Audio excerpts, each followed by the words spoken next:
하나님 아버지 감사합니다. 오늘 이 아침도 예배와 기도를 사모하는 마음을 주셔서 이렇게 은혜 받는 자리에 함께하게 하시니 감사드립니다. 오늘 먼저 교회 학교를 위해서 기도합니다. 아동부 여름 성경학교가 어제부터 시작되어 주일까지 이어집니다. 우리 어린 영혼들이 이 귀한 성경학교를 통해서 예수님을 더욱 깊이 알아가는 시간이 되도록 역사하여 주시고 섬기는 모든 손길들에게 힘과 능력과 지혜를 더하여 주시기 원합니다. 모쪼록 이번 아동부 연합 성경학교가 주님의 은혜 가운데 평안하고 안전한 여름 성경학교가 될 수 있도록 끝까지 함께하여 주시옵소서. 이어지는 8월의 중고등부 수련회와 청대부 수련회 위에도 동일한 은혜를 베풀어 주시옵소서. 주님, 이 시간 환우들을 위해서 기도합니다. 마음은 원이로되 육체가 따라주지 않아서 답답하고 힘들어하는 환우들이 있습니다. 수술의 회복을 기다리는 환우들도 있습니다. 주께서 이들 모두에게 치유의 은혜와 회복의 은혜를 베풀어 주시옵소서. 나라를 위해서 기도합니다. 국내외적으로 굉장히 어려운 상황이 다가오고 있는데 정신 차리지 아니하고 자신의 욕심에만 연연하는 안타까운 자들이 자리를 차지하고 있는 이 참담한 상황을 주님께서 정리하여 주시옵소서. 정신 차리지 못하는 이들 모두를 주님께서 회개하게 하여 주시고 주님 앞에 엎드리게 하시고 기도하게 하셔서 국가와 국민을 위해 지혜를 모아서 모든 문제를 챙겨가게 도와 주시옵소서. 이 하루도 주님만 믿고 신뢰하며 나아가는 우리 모든 교우들을 기억하시고 그들의 사업장과 하는 농사와 그리고 직장 위에 이 하루도 평안으로 은혜로 함께하여 주시옵소서. 예수님의 이름으로 기도드립니다. 아멘. 네, 2025년 7월 26일 토요일 함께 보실 말씀은 시편 138편 에스더 4장 누가복음 8장의 말씀입니다. 먼저 시편 138편 1절로 5절의 말씀, 구약성경 902면입니다. 시편 138편 1절로 5절의 말씀 한 절씩 교독하겠습니다. 내가 전심으로 주께 감사하며 신들 앞에서 주께 찬송하리이다.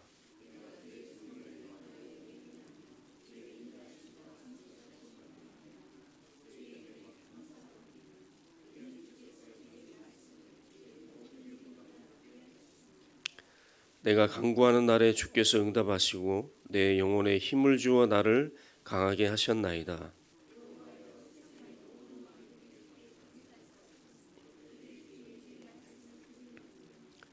그들이 여호와의 도를 노래할 것은 여호와의 영광이 크심이니이다.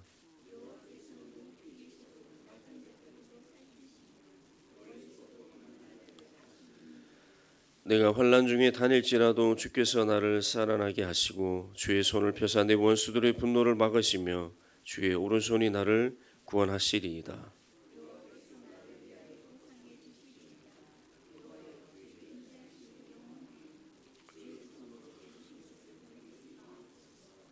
아멘. 다음은 에스더 4장 1절로 17절의 말씀입니다. 구약성경 753면입니다. 753면 에스더 4장 1절로 17절의 말씀 한 절씩 교독하겠습니다.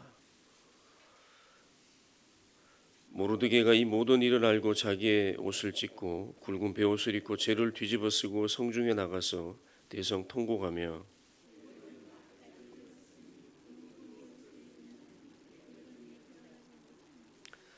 왕의 명령과 조서가 각 지방에 이르매 유다인이 크게 애통하여 금식하며 울며 부르짖고 굵은 베옷을 입고 재에 누운 자가 무수하더라.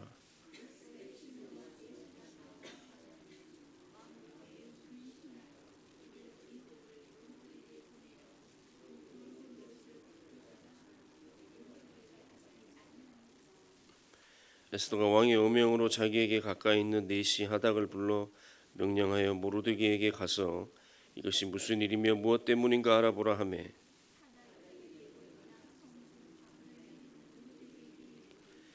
모르드게가 자기가 당한 모든 일과 하만이 유다인을 멸하려고 왕의 금고에 바치기로 한 은의 정확한 액수를 하닥에게 말하고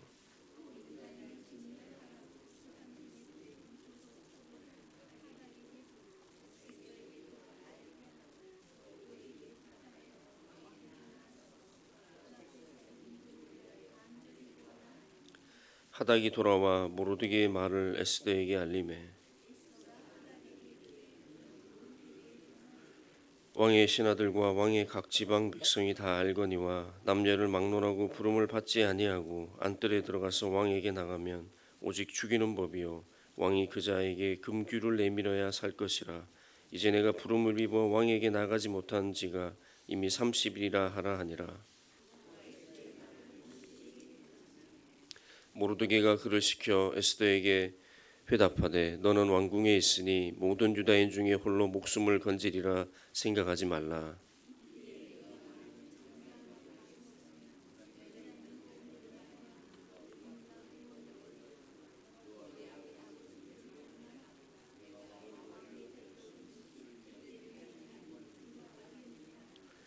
에스더가 모르드게에게 회답하여 이르되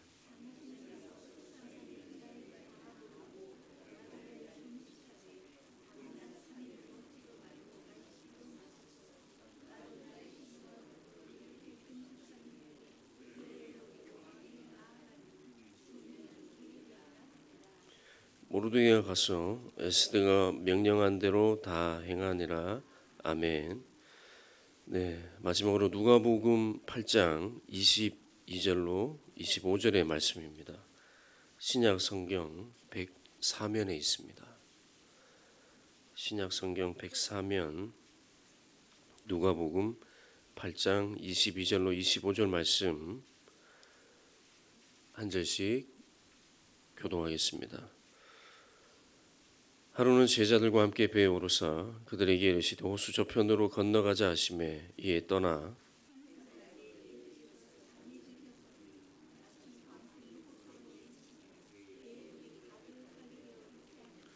제자들이 나와 깨워 이르되 주여 주여 우리가 죽겠나이다 한데 예수께서 잠을 깨사 바람과 물결을 꾸짖으시니 이에 그쳐 잔잔하여지더라. 제자들에게 이르시되 너희 믿음이 어디 있느냐 하시니 그들이 두려워하고 놀랍게 여겨 서로 말하되 그가 누구이기에 바람과 물을 명함에 순종하는가 하더라. 아멘.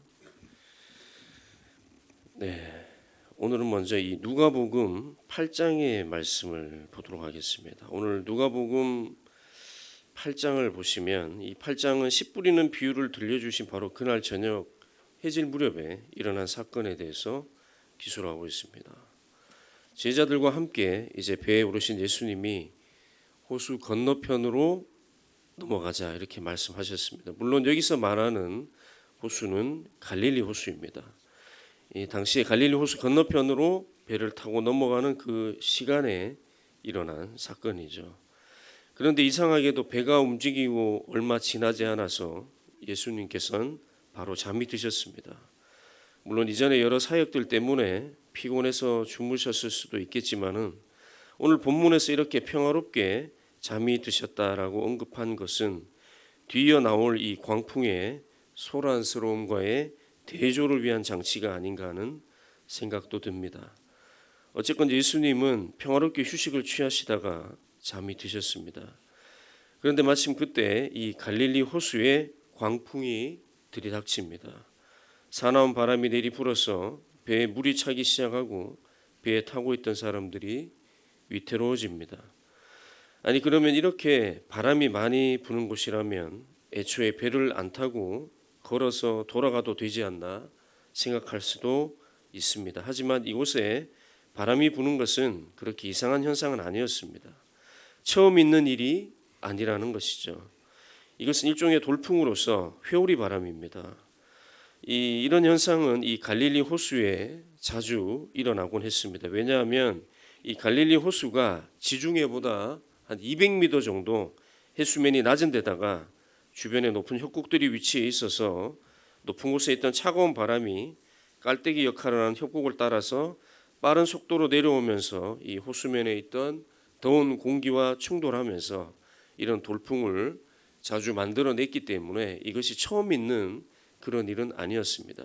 그래서 이런 돌풍이 배에 몰아치게 되면 배가 약간 조종이 불가능해지고 바람이 멎을 때까지는 가만히 있을 수밖에 없었습니다. 이러한 광풍이 지금 호수 위에 떠 있는 예수님이 주무시는 배에 들이닥친 것입니다. 그리고 물이 배에 들어차기 시작하는데 순식간에 가득 차기 시작합니다. 좀 위태로워졌습니다. 그러자 그제서야 그들은 예수님을 깨우러 갔습니다. 그들은 처음부터 예수님을 깨우지 않았습니다. 왜냐하면 처음 있는 일이 아니었고 자신들은 전문가였기 때문이죠. 경험이 많고 지식이 있는 전문가였기 때문에 예수님을 깨우지 않았습니다. 처음에 잠깐 배가 흔들리고 물이 조금 들어차기 시작하고 할 때에는 기존에 자신들이 아는 지식과 힘으로 이 바람을 모면할 수 있다라고 생각했기 때문입니다. 그리고는 자신들의 최선을 다했을 것입니다. 하지만 갈수록 더 위로만 들어차는 물을 보면서 퍼내는 것에 지쳐 주저앉는 사람들을 지켜보면서 더 이상 가라앉지 않고 심해지는 돌풍과 심하게 흔들리는 배를 보면서 이제 더 이상은 안 되겠다. 이제 더는 우리의 힘만으로는 안 되겠다. 이런 결심이 선 것입니다. 그래서 전문가라는 자신들의 타이틀을 드디어 내려놓습니다. 자신들의 생각의 틀을 내려놓는 것이죠. 그러자 이제서야 그들 눈에 예수님이 보이기 시작한 것입니다. 배 한켠에서 평화로이 주무시고 계시던 예수님이 보였습니다. 그리고 이내 달려가서 예수님을 깨우면서 말합니다. 주여 주여 우리가 죽겠나이다. 여기서 주여를 반복해서 외친 것만 보아도 이들이 처한 상황이 얼마나 다급했는지를 짐작할 수 있습니다. 이렇게 그들은 주님 되시는 예수님에게 구원을 요청합니다. 그리고 깨어나신 예수님을 통해서 그들은 기적을 목격하게 되죠. 우리 예수님이 잠에서 깨어나셔서 그 폭풍 가운데 하신 것이라고는 바람과 파도를 꾸짖은 것밖에 없습니다. 자연계 모두를 주관하시는 예수님의 이 신적인 권능을 그 배 위에서 보여주신 것입니다. 바람과 파도 그 자체를 꾸짖으시자 정말로 기적처럼 물결이 잔잔해져 버렸습니다. 오늘 본문은 이 잔잔함을 부각시킴으로써 예수님의 이러한 신적인 권능을 우리에게 부각시키고 있습니다.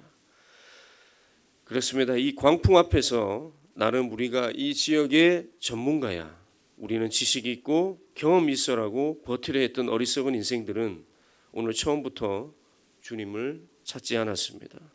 주님이 자신 곁에 계신 걸 알면서도 바로 지척에 계셨지만 찾지 않았습니다. 어쩌면 저는 이러한 모습이 평소 우리의 믿음의 모습이 아닌가 돌아보게 되었습니다. 평소에 주님과 함께하는 습관이 되어 있지 않은 우리들의 모습이 혹시 이들의 모습이 아닌가 그런 생각이 들었습니다. 주님이 주신 말씀을 읽고 기도로 주님과 대화하며 주님 뜻을 구하는 그런 삶을 살지 않다 보니 우리 역시도 주님을 찾는 것이 습관이 되어 있지 않은 것은 아닌가 그런 생각이 들었습니다.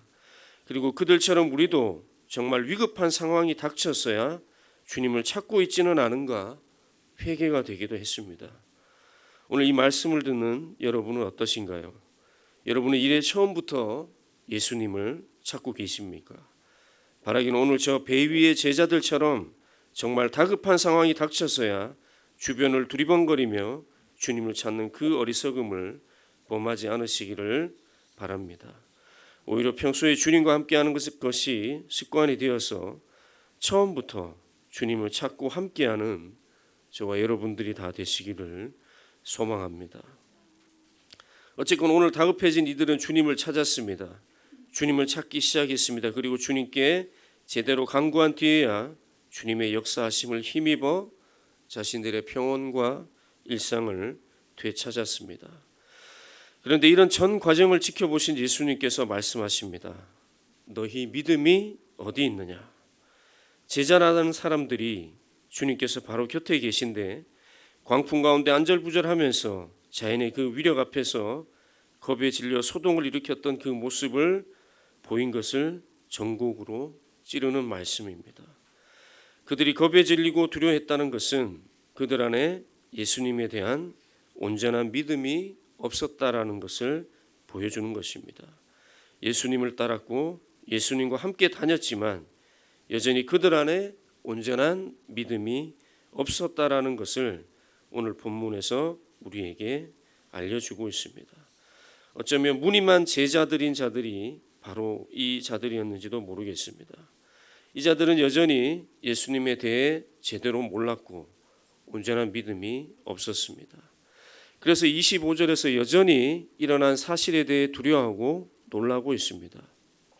그러면서 하는 말이 예수님이 누구시기에 바람과 물조차도 복종하는가 하고 계속해서 질문합니다. 그저 믿기 힘든 놀라운 기적과 자신의 생각과 감정의 틀에 갇혀서 예수님의 신적 권능을 직접 눈앞에서 보고서도 믿음이 생겨나지 않는 것이죠. 그래서 그가 누구이기에라는 이런 말을 내뱉는 것입니다. 그가 누구이기에 바람과 물을 명함에 순종하는가? 그는 예수님이십니다. 그 예수님 우리의 주님이시며 하나님이십니다. 모든 것을 창조하시고 주관하시는 분이십니다. 그러므로 갈릴리 호수에 모든 물결과 바람과 그 모든 것들을 쥐락펴락 하시는 것이죠. 그리고 오늘 지금 그들의 믿음은 어디에 있습니까? 평안할 때는 어디 뒀는지 알 수 없다가 위급할 때만 생겨나는 것이 믿음일까요? 그것이 믿음일까요? 평소에는 나타나지 못하게 그들의 생각과 감정이라는 틀에 가두어 놓는 것이 믿음인지 저는 잘 모르겠습니다. 지금 예수님께서 그들에게 너희의 믿음이 어디 있냐라고 물어보시는 진짜 이유는 이것입니다. 평안할 때나 폭풍우가 칠 때나 너희는 내가 함께함을 잊지 말아라. 평안할 때나 폭풍우가 칠 때나 너희가 의지할 수 있는 사람은 나밖에 없다는 것도 잊지 말아라. 바람과 물조차 복종시키는 신적 권능을 지닌 분, 성자 하나님이신 분이 바로 나라는 것을 항상 기억하라고 이런 질문을 그들에게 던지고 있는 것입니다. 지금 여러분의 믿음은 어디에 있습니까? 어떠한 형편이든지 일의 시작부터 주님을 믿는 믿음을 가지고 계십니까? 그 믿음만 제대로 붙들고 계시다면 오늘 갈릴리 호수의 그 바람과 물결을 잔잔하게 만드신 주님은 여러분에게 닥치는 삶의 모든 파도에 동일하게 함께 하시고 역사하셔서 여러분의 그 삶의 파도를 다 잔잔한 물결로 바꾸어 주시리라 믿습니다. 이어서 시편 138편의 말씀을 잠깐 보면서 마무리하겠습니다. 시편 138편 5절로 6절의 말씀입니다. 그들이 여호와의 도를 노래할 것은 여호와의 영광이 크심이니이다. 여호와께서는 높이 계셔도 낮은 자를 굽어 살피시며 멀리서도 교만한 자를 아심이니이다. 아멘. 특별히 5절의 말씀 여호와의 도를 노래한다는 것은 하나님께서 그의 능력을 행사하신다, 역사하신다라는 의미로 받아들일 수 있겠습니다. 그렇게 본다라면 그들이 하나님의 역사하심을 기쁨으로 노래하고 축하하며 하나님의 영광이라 말한다는 뜻입니다. 좀 전에 우리가 살펴본 누가복음 8장의 예수님, 갈릴리 호수의 바람과 물결을 잔잔하게 만드셨던 그 예수님이 바로 이 영광의 주인공이 아닌가 저는 생각합니다. 그분의 그 역사하심, 날뛰는 자연현상을 한마디 말씀으로 잠잠하게 하시는 그분의 능력, 그 능력의 행사를 마주하며 미약한 우리들이 할 수 있는 것은 어쩌면 그분의 영광을 노래하고 찬양하는 것이 아닌가 생각해 봅니다. 그리고 예수님께서는 높은 곳에 계시는 분이셨지만 낮고 천한 자리에 오셔서 우리와 함께 해주셨습니다. 그만큼 우리를 굽어 살피시고 멀리서도 우리를 제대로 아실 정도로 정말 우리를 잘 아시는 분이십니다. 그런 분이시기 때문에 오늘 갈릴리 호수의 그 돌풍 속에서도 주여 우리가 죽겠나이다 라며 급하게 하소연하고 간구했던 그 자들을 위해 말없이 능력을 행사해 주신 것입니다. 그런데 놀라운 것은 이런 예수님께서 오늘도 우리와 동행하고 계신다는 사실입니다. 우리와 동행하시는 예수님께서 오늘 말씀에 등장하는 대로 능력의 예수님이심을 우리가 항상 기억하며 평안할 때나 어려울 때나 급할 때나 여유가 있을 때나 항상 먼저 찾고 간구하는 믿음의 사람, 복된 사람들이 오늘 이 자리에 함께하는 저와 여러분 모두가 되시기를 진심으로 소망합니다. 기도하겠습니다. 하나님 감사합니다. 오늘 말씀을 통해서 우리가 믿고 살아가는 예수님께서 능력의 주님 되심을 다시 한번 깨닫게 해주시니 감사드립니다.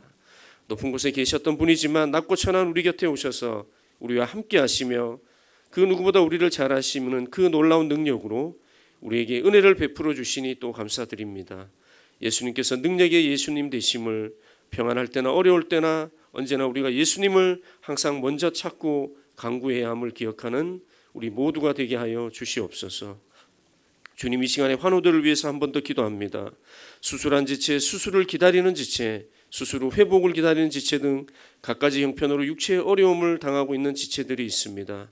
불쌍히 여겨주시고 그 육체의 주님의 평안을 허락하여 주시옵소서. 대한민국의 어려움을 보시고 계시는 주님, 자꾸만 깊은 수렁 속으로 빠져들어가는 이 대한민국 불쌍히 여겨주시고 주님께서 하나하나 정리하여 주시기 간절히 원합니다. 대한민국이라는 이 귀한 주님의 나라를 얼토당토하는 자들, 권력과 물질만 탐하며 거짓과 악을 사랑하고 기도하지 않고 외식하는 자들이 절대 이끌어 나가지 못하도록 주님께서 온전히 막아서 주시기를 간절히 원합니다. 그리고 제발 우리 사회의 모든 리더들이 회개하고 주님 앞에 기도로 나아갈 수 있게 역사하여 주시옵소서. 주님을 바라보며 무릎 꿇고 이 어려움을 타개해 달라고 간절히 기도하게 하여 주시옵소서. 그래서 주님의 은혜를 입는 대한민국 되게 하여 주시옵소서. 우리 교회와 교우들의 삶을 위해 기도합니다. 먼저 교회 학교를 위해서 기도합니다. 여름 성경 학교가 진행 중에 있습니다. 토요일과 주일에 이어지는 모든 순서마다 주님 권능의 손으로 붙들어 주셔서 평안과 안전을 허락하여 주시옵소서. 8월에 시작될 중고등부와 청대부의 수련회도 동일한 은혜로 덮어주시기 원합니다. 우리 성도님들을 위해서 마지막으로 기도합니다. 교회에서 이루어지는 모든 예배와 만남과 섬김 위에 그리고 사역들 위에 주님의 은혜의 손길로 함께하여 주시옵소서. 날마다 주님을 믿고 의지하며 나아가는 우리 모든 성도님들 기억해 주시고 그들의 직장과 일터 위에 하는 사업 위에 그리고 그 가정 위에 그들이 걸어가는 그 길 위에 주님이 항상 함께하여 주시기를 간절히 원하오며 예수님의 이름으로 기도드립니다.